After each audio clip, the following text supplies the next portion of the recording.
next to him, few former Marines find their way into acclaimed series like Lena Dunham's Girls. He did, receiving 3 Emmy nominations for Outstanding Supporting Actor.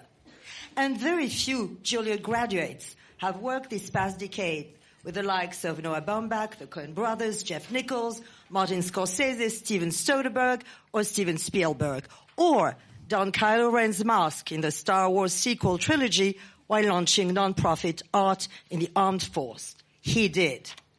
For his role in The Hungry Hearts, he won the Volpe Cup for Best Actor at the 71st Venice Film Festival, and no stranger to Cannes. He came to support Jim Jarmusch's Patterson 2 years ago and stars in Terry Gilliam's The Man Who Killed Don Quixote, which will screen on closing night. In Black Klansman, he plays Flip Zimmerman, Ron Stallworth's white alter ego. Ladies and gentlemen, American actor Adam Driver.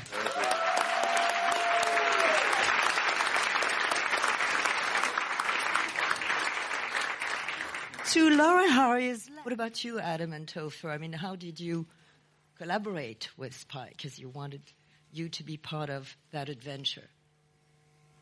How did we collaborate with him? Yes, I mean, how did you work with him? How were you guided into this performance? And also, how did you work, obviously, to create this duo? I think that, no, we didn't really, that it was, a lot of it was in the script and from the conversations. I think we had 2 weeks or maybe a week of talking about it before. So a lot of it was ideas throwing out. I mean, you can do as much research as you can, but you have to be willing to kind of let it go when you're actually doing it. I mean, you're surrounded by incredible actors, so it's a lot of it's following first impulses and, paying attention to what everybody else is saying and paying attention to what you're saying. Playing music from my iPhone. Yeah. That's a $50 fine on my set. Yeah. When phones go off, when they... Facts. But I guess that doesn't work in France, so, huh? Yeah, they're letting it flow too. Yeah. But I don't know. Spike creates an atmosphere where, I mean, he's kind of spoke to it already. That's very much the best idea wins. There's no kind of, it's an egoless set. It's very familial. When we were talking about it the first time, it's like, we start, we get home at a decent hour. Everyone can go have a life outside of it. It's very familial. And so he kind of sets the tone, and it's easy, I guess. Or, no, easy in that you feel free to fail, I guess. And what about you, Topher? How did you feel being this? Hi, Maria Esteves from ABC Spain. I want to ask Adam, you are the star of the festival with 2 movies. You are like the Lucky Charm. I will wonder, how do you feel about just being in those 2 movies based on 2 books that they are very important for 2 different cultures? And do you feel the responsibility, even though one can be cursed?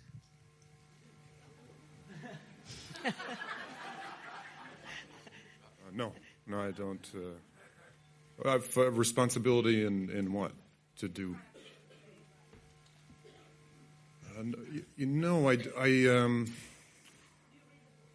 I read the books. Yes. I'm going to move over here. Yeah. I read the books and make sure I'm facing the right way. And yes, in a sense. I mean, I don't know about responsibility so much, because I feel like you're saying what you want to say, I guess, by doing the movie. And then when you're actually shooting it, you can't play responsibility, So I don't think about where it's going, or I mean, certainly it's a motivator to keep going, but that can be. I don't really think of it like that. I think of it as, okay, we're doing this now, and everybody's here, and someone paid a lot of money for us to be here, and there's an overall goal that's not my responsibility. So I just try to think of things that are happening now, and the responsibility part I leave to Spike. or I leave to Terry, or no one. It's not really. I don't think it's even. They're not responsible for anything either, because you're different than I am. So your experience of it will be different. I can't tell you how to think or feel. So I don't try to embed what you're doing with a kind of importance or responsibility. Question there.